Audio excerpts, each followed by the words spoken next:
ধর্ষণের মতো একটি জঘন্য অপরাধকে যখন রাজনৈতিক ট্যাগ লাগিয়ে এটাকে প্রমোট করা হয়, সেটি পরোক্ষভাবে ধর্ষকদেরকে বাঁচিয়ে দেওয়ার জন্য এক ধরনের টেকনিক অবলম্বন করা হয়। সকল অপরাধীকে আমরা অপরাধীর দৃষ্টিতে দেখি এবং অপরাধীর শাস্তির জন্য আমরা সর্বোচ্চ ত্যাগ স্বীকার করতে এবং আন্দোলন করতে আমরা প্রস্তুত আছি। আমি বিশেষ করে গণমাধ্যমের ব্যক্তিবর্গকে ধন্যবাদ জানাচ্ছি যে দেশের এই চরম সংকটময় মুহূর্তে আপনারা সবাই সজাগ আছেন এবং যখনই কোনো সংকট আসে তখন আপনারা পাশে দাঁড়ান। বিশেষ করে সঠিক সংবাদ প্রকাশের মাধ্যমে অপরাধীদের শাস্তি এবং ভুক্তভোগীদেরকে ন্যায় বিচার পাওয়ার ক্ষেত্রে আপনারা গুরুত্বপূর্ণ ভূমিকা পালন করেন।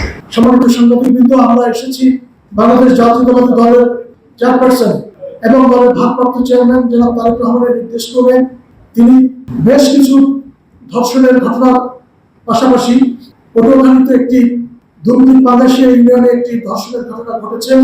সকল নির্যাতিতা এবং ধর্ষিতা বোনদের প্রতি সহমর্মিতা প্রকাশ করার পাশাপাশি দুর্নীতিতে যে ঘটনাটি ঘটেছে একটি শহীদ পরিবারের সদস্য, আপনি জানেন যে মেয়েটির বাবা জুলাই ছাত্র গণঅভ্যুত্থানে রাজপথে জীবন দিয়েছেন এবং তিনি আদালত থানা বিএনপির একজন নেতা।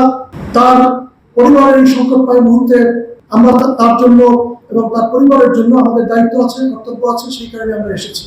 দুঃখের সাথে বলছি যে কোনো একটি ঘটনা ঘটলে ধর্ষণের মতো একটি জঘন্য অপরাধকে যখন রাজনৈতিক ট্যাগ লাগিয়ে এটাকে প্রমোট করা হয়, সেটি পরোক্ষভাবে ধর্ষকদেরকে বাঁচিয়ে দেওয়ার জন্য এক ধরনের টেকনিক অবলম্বন করা হয়।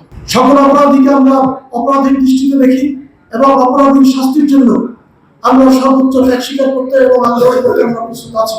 বাংলাদেশ জাতীয়তাবাদী দল, জাতীয়তাবাদী মহিলা দল এবং অঙ্গ সংগঠনগুলো এই নির্যাতিতার বোনের পাশে ঘটনার পর থেকে আছেন। বিশেষ করে অঙ্গ সংগঠনের নেতৃবৃন্দ সারা এখানে ছিলেন, ঘটনাস্থলে গিয়েছেন, দুর্নীতিতে গিয়েছেন, সার্বক্ষণিক কেন্দ্রকে অবহিত করছেন এবং বিএনপির ভারপ্রাপ্ত চেয়ারম্যান জনাব তারেক রহমান প্রতি মুহূর্তে এই ভিকটিমের তথ্য জানার চেষ্টা করছেন এবং তার জন্য কি করণীয় আছে, যদি উন্নত চিকিৎসার জন্য যা যা করণীয় তা করার জন্য তিনি দলকে নির্দেশ দিয়েছেন।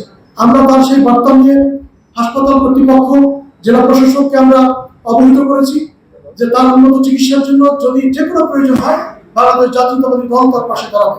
তার পাশাপাশি এই অপরাধীর শাস্তির জন্য বাংলাদেশ জাতীয়তাবাদী দল এবং তার অঙ্গ সংগঠনগুলো সর্বোচ্চ ত্যাগ এবং কর্মসূচি পালনের মধ্য দিয়ে এর শাস্তি নিশ্চিত করবে সেই আশাবাদ ব্যক্ত করছি এবং গণমাধ্যম কর্মীদেরকে আমরা বিনীত অনুরোধ জানাচ্ছি যে অপরাধীর শাস্তি না হওয়া পর্যন্ত সত্য এবং বস্তুনিষ্ঠ সংবাদ আপনারা পরিবেশন করুন এবং অপরাধীদেরকে ধরতে, শাস্তি দিতে এবং বিচার নিশ্চিত করার জন্য সকল দেশের মানুষকে ঐক্যবদ্ধ করার জন্য আপনারা ভূমিকা রাখবেন সেই আশাবাদ ব্যক্ত করে আজকের মতো বিদায় নিচ্ছি। আল্লাহ হাফেজ।